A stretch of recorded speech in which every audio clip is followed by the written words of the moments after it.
Well, welcome, and thank you very much for taking the time for this conversation. So you and I will chat for about 20 minutes, and then members of the audience will have a chance to ask you some questions.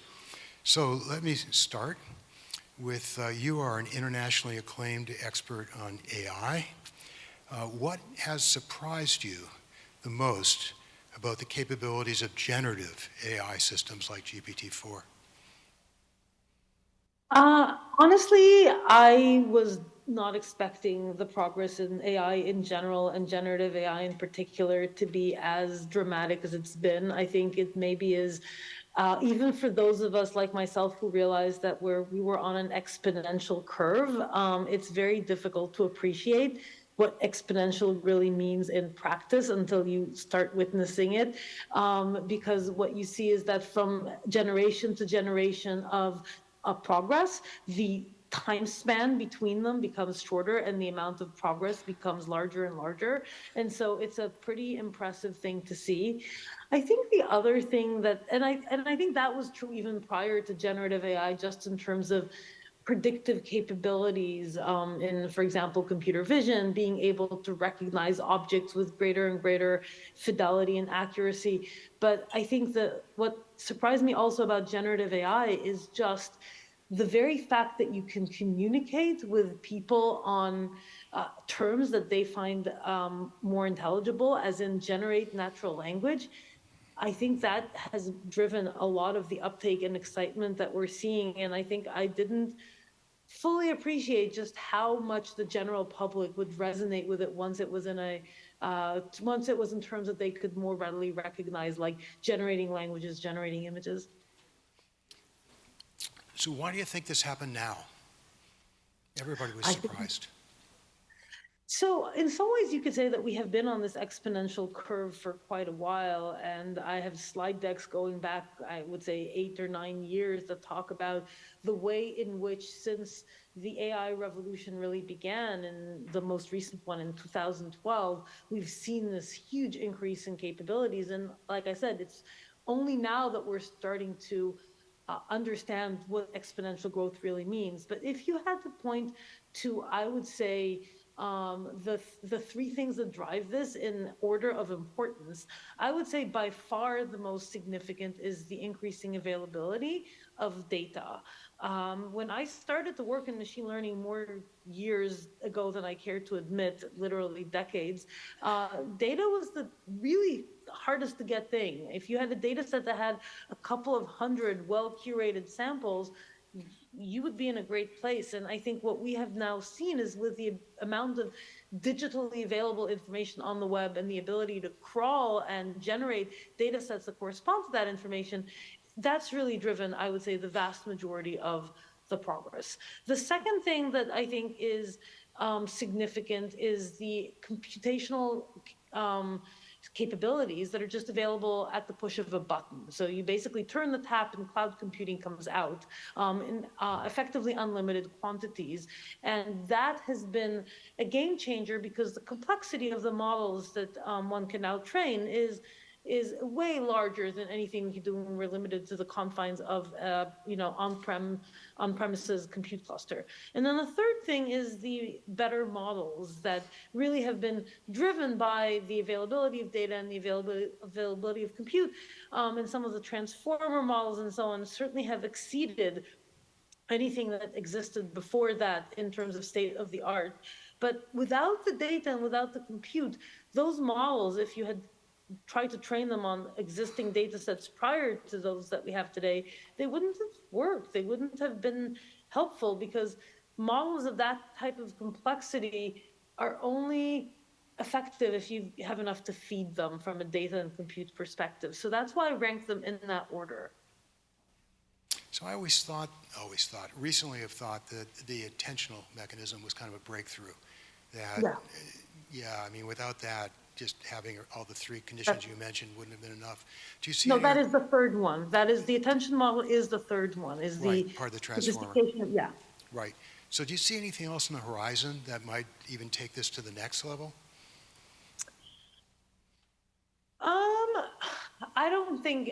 Look, my crystal ball, I left it at home this morning, and I think there's clearly still room for improvement. I think some of the more interesting things that are likely to emerge from a practical perspective is these ensemble of models, model farms, if you will, that can be mixed and matched in intelligent ways by kind of an orchestrator, so that you end up with something that is kind of like the best of breed in any single application domain, versus trying to build it all into one huge, incredibly expensive model that it just doesn't necessarily even have the capacity to deal with some things that to us seem trivial, like it can't multiply numbers. Well, of course we can multiply numbers. We can use a calculator for that. And there's many other things that you are actually better off using special purpose models that are trained towards a particular task and orchestrating them in intelligent ways. And I think that is actually the architecture of the future, So but the present. do you remember Marvin Minsky's Society of Minds idea? I do. You think it's going to come back and be fleshed out in reality? I think there's certainly a lot of elements in Marvin Minsky's thinking that are, I think now is the time to implement them. I think that is actually true in general. A lot of things that are being done today are ideas that were percolating in the community by myself and others 10, 15, 20 years ago. We just weren't able to get there because those three ingredients that I mentioned were just not available. And so I think we are now at the cusp of a point where all of these really interesting conceptual ideas can actually be manifested. I couldn't agree more. So that segues nicely to the question I think that interests this audience probably more, which is, given that we are there, at least there in some sense, what can we do with the strengths of generative AI to enhance a college education? I think the opportunities are unlimited. I would say that education is one of the most exciting frontiers for this particular technology, because it is a place where we have basically been entirely stymied by the inability to scale education at high quality. We could do scale or we could do quality, but we couldn't do both at once. And when I was at Coursera, we elected scale because we thought that that was a way of increasing access to a large number of people. And sure enough, we were able to take people with very few other opportunities and give them a path to a much better life. But the unfortunate counter side of that is that for most people, that only worked for a small subset of people. It only worked for those people who had the intrinsic self-motivation and kind of ability to get this done themselves. And so they were able to sit there in front of their computer and engage with it and really learn the content from that, engagement and from that interaction. And many of them ended up being very, very successful. But for a lot of people who lack study skills, who lack cognitive skills, this is something that I know you feel very passionately about, Stephen, they weren't able to get there on their own. And I think what we now have is the ability to achieve Bloom's 2 Sigma, which is, for those of you who are not familiar, trying to remember the timing for that paper. It was at least 30 years ago, Stephen Bloom's paper, something around there, where he did a study that showed that students who had a personal tutor were able to get 2 standard deviations, hence the letter sigma, of performance better than students who were taught in a traditional sort of instructional format with a lecture. And that was consistent across multiple different types of content and so on. And the problem is we could never scale personalized interaction with an individual tutor for each student. But now we can, because in some sense, this type of interaction that you can have with a generative AI, which allows you to follow your own interests. You can ask it questions. You can say, wait, I don't understand this. Could you explain this to me? And it does. And at the same time, it can, I think the next level up, which we're not there yet, I would say, is for that model to also, for the AI to build up a model of the mind for the student and really understand where it is that they are not understanding, if they are in fact not understanding a particular concept, and then guide them towards that better understanding. That is, I think, still a work in progress. But a lot of the pieces are there, and I think providing each student with an individualized tutor, which gives us that 2 standard deviations of performance. And again, for those of you who don't remember your basic statistics, 2 standard deviations of improvement in performance means that your average student, your median student performs at the level of what is currently the 95th percentile. So imagine if what you had is a whole bunch of students who are all the 95th percentile. That would be amazing, and I think would be truly transformative to human welfare. Reminds me a little bit of the Flynn effect, where all the boats rose as the tide went up. Yeah. And of course, the relative heights of the boats in the water was still the same. Okay, you sort of alluded to this a little bit. That sounds like a wonderful vision of the future, but you noted that it's not perfect. I mean, nothing is. So what do you see as the major weaknesses? For example, hallucination is one everybody always talks about. If you have a personal tutor who starts making stuff up, that may not be quite as good as it could be. So what weaknesses do you see, and how do you see dealing with them? So I think hallucinations are clearly an issue, and one that is very much in the minds of the generative AI companies, and there's ways in which one can address that, even quite simple ways. So for example, if you had a corpus of knowledge that you considered to be truth, it could be textbooks, it could be scientific papers, it could be whatever, you could force the AI quite readily to find support for the positions that it was articulating to a student with actual quotes from textbooks or papers and so on and so forth. That is not a difficult extension to what we have today. It's not a perfect solution either, but as we know, nothing is. I would also say, just as a, I'm going to go on a slight digression. I hope you'll forgive me, Stephen, but one of the things that have always frustrated me a little bit in how computational tools are judged is that they are held to a higher bar than a person in ways that are not always sensible. So people hallucinate stuff too. People misremember something they were taught 15 years ago, and they invent freely on the fly. It's just that we somehow consider that to be permissible in a person in ways that we don't consider it to be permissible in a computer. But putting that aside for a moment, I think hallucinations are solvable. I think models of mind is a bit more challenging. So how do we get a computer to understand what it is that a student is not understanding, and create the right path for them to gain that understanding? I think that's an interesting one. I think contextualization of the content within the students' sort of mind frame, what they know about. We all know from cognitive science that people are much better at remembering and internalizing knowledge if it ties into some other concepts that they're more familiar with. It creates hooks into their knowledge. I think that is something that a really good tutor can do. And again, I think it requires a model of mind. So I think those are some areas for considerable improvement over where we are today. It's interesting the point you make about theory of mind. There was a dispute in that literature between 2 different approaches. One they called the theory, which was basically an axiomatic characterization of what other people know.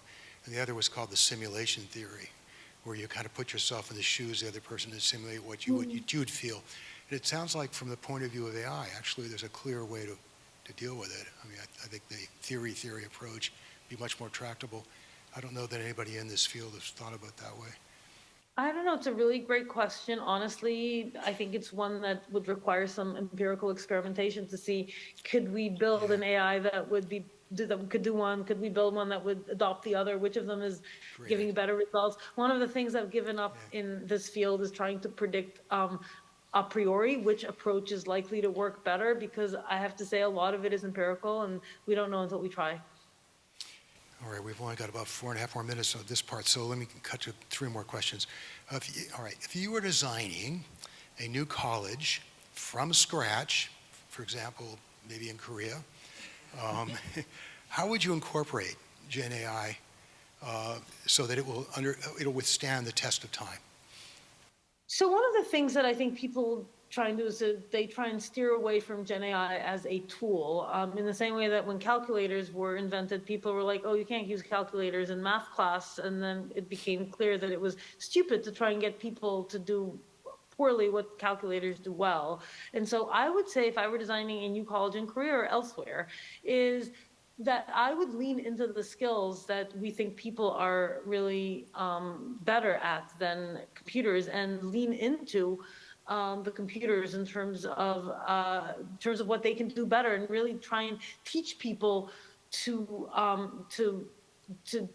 up level the computer as much as they can. And I think that's really interesting, because it also completely changes the notion of how we assess performance, because assessing performance on tasks that a computer can do well and forcing people to without using a computer is probably the wrong approach, at least in more advanced levels. Maybe at the beginning, yes, we do want to get people to figure out how to, do some research themselves or calculate numbers themselves or whatever. But after they get past that understanding of the basic principles, getting them to just repeatedly do it without using tools is not the right approach.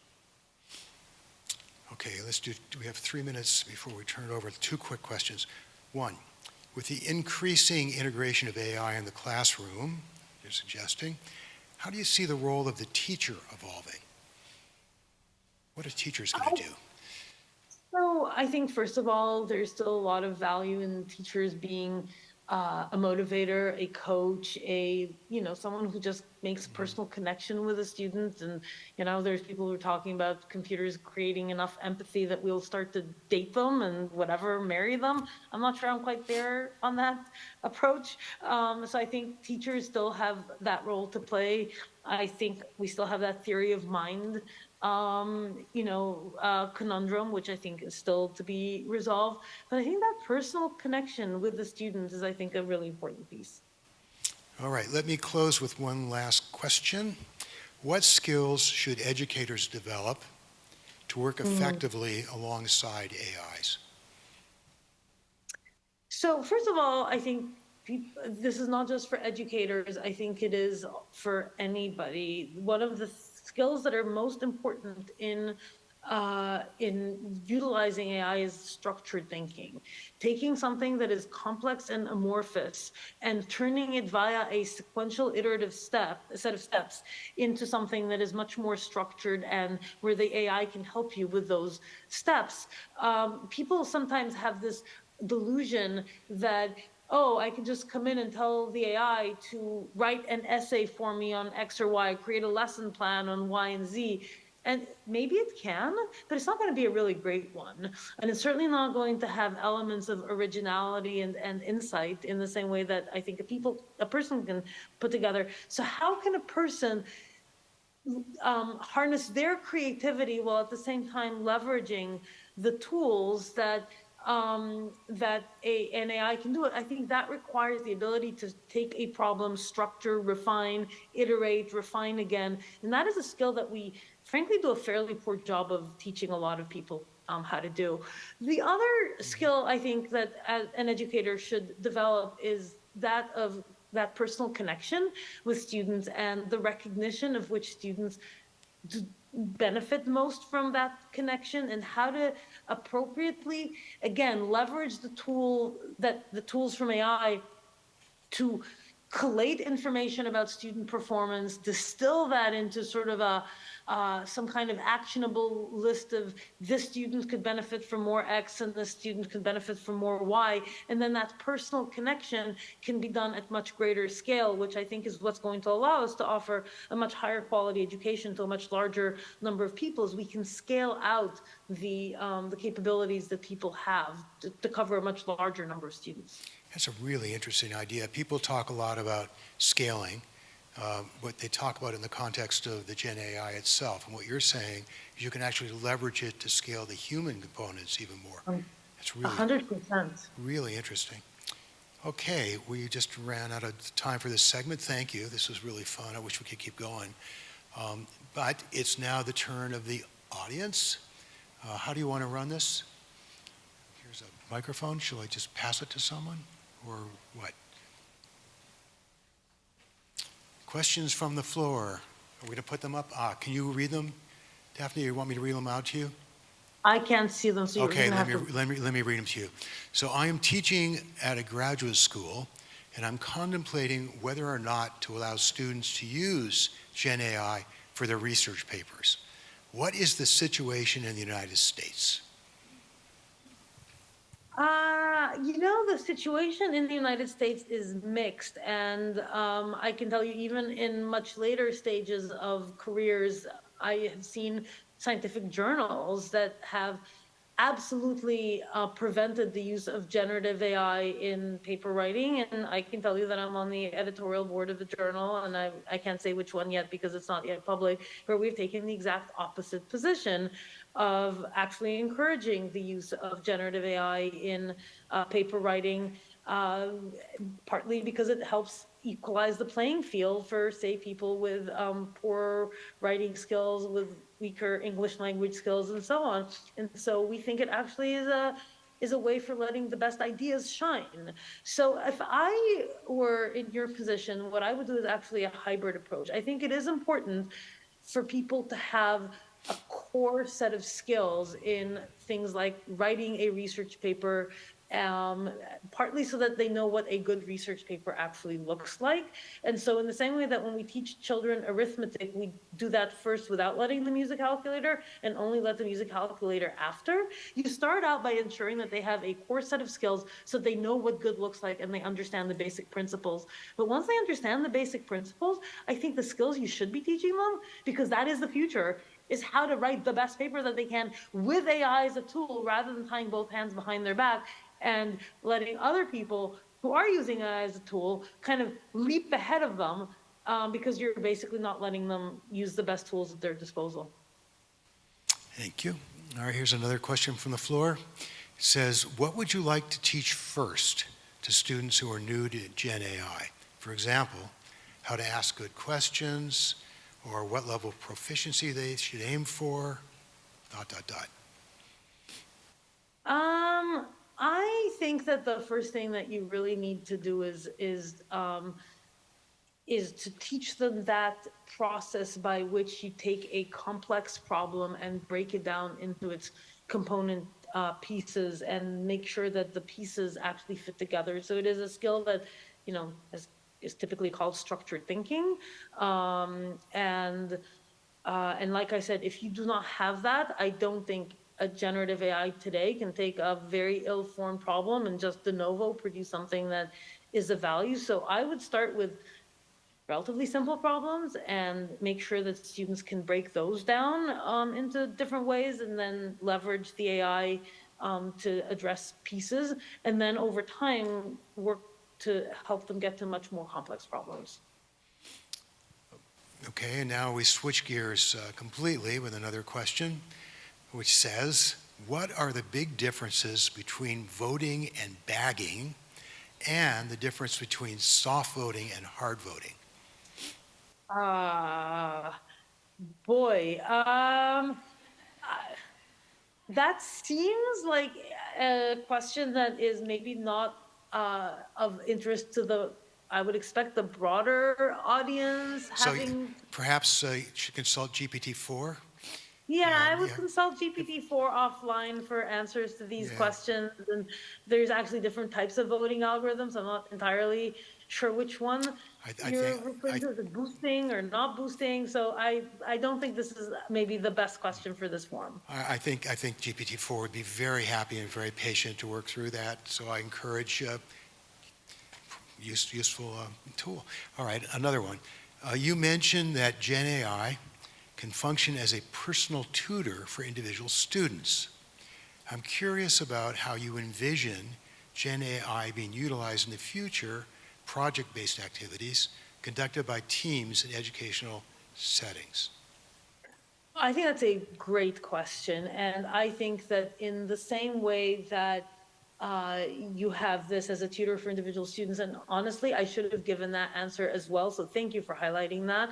I think that an assistant to a group of students who are working to conduct a project is a really great way of leveraging this. I think it will allow people to up-level projects and do much more interesting projects than they can do today. I'm thinking about some of the projects that I had in my class or projects that I've seen my kids do now that they're in college. They're often hampered by the need to do a lot of, frankly, boring legwork to understand data sources that are available, parse them into a form that is something they can work on. I mean, figure out which are the relevant papers from the literature that they ought to read, miss out on some things that are really important. Getting a team of students to sort of bring that tool into their work and create much and avoid some of that fairly mundane work and leave them more time to focus on more kind of high-level integration pursuits, what questions you want to ask of data once it's been collated and so on. That is a up-leveling of our entire project-based learning system. Okay, we have 3 minutes. There are 2 more questions which are similar, so I'm going to combine them.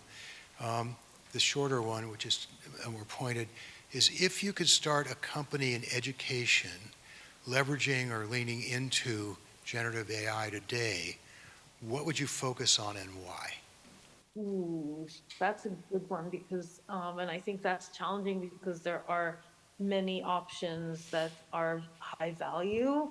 I mean, I think obviously the one that is on tutoring is a really good one.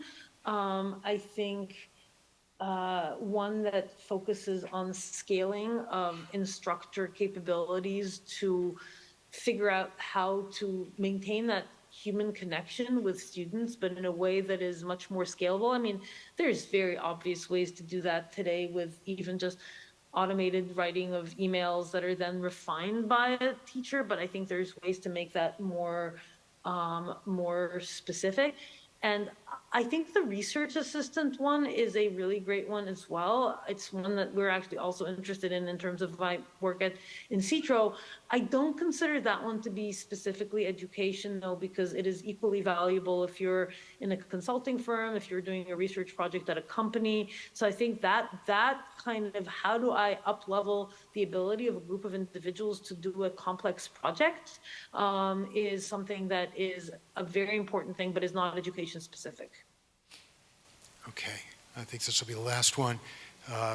When students utilize Gen AI, what criteria should they use when dealing with problems that are influenced by personal values, theories, or situations like the trolley problem? I think it might be about recognizing your biases and how ethics should be injected into what you do. Yeah, no, I'm just trying to think about the interplay between that and generative AI, because I think that is a problem in our lives today. And so I mean, that is something that we should be mindful of regardless of the tools that we use. What I tend to think of in the context of generative AI is that it's a way of amplifying everything that you do. You can amplify good, you could also amplify evil, you could amplify bad behavior. And so if you think about, in the same way that you could wreak more damage with a knife than with your hands, and with a gun than with a knife, and with a bomb than with a gun. Generative AI is a very powerful tool, and so you have to be thoughtful in deploying it because it does amplify what you do that is bad, but at the same time, it also is able to amplify good, at least as well, as we talked about amplifying the personal connection with students and amplifying the best of breed in terms of scientific writing and research. And so I think we should just be mindful that we've been given a very powerful tool. And so we need to be thoughtful in how we use it in the same way that we have to be thoughtful in other powerful tools. So we need to be thoughtful and careful about what we ask it to do, the prompts on the front end, and then what we do with how it responds, the kind of products and so forth it gives us. So on that note, which makes complete sense to me, would you join me, please, in thanking Professor Koller for taking the time here and for sharing her thoughts with us. Thank you very much, Dr.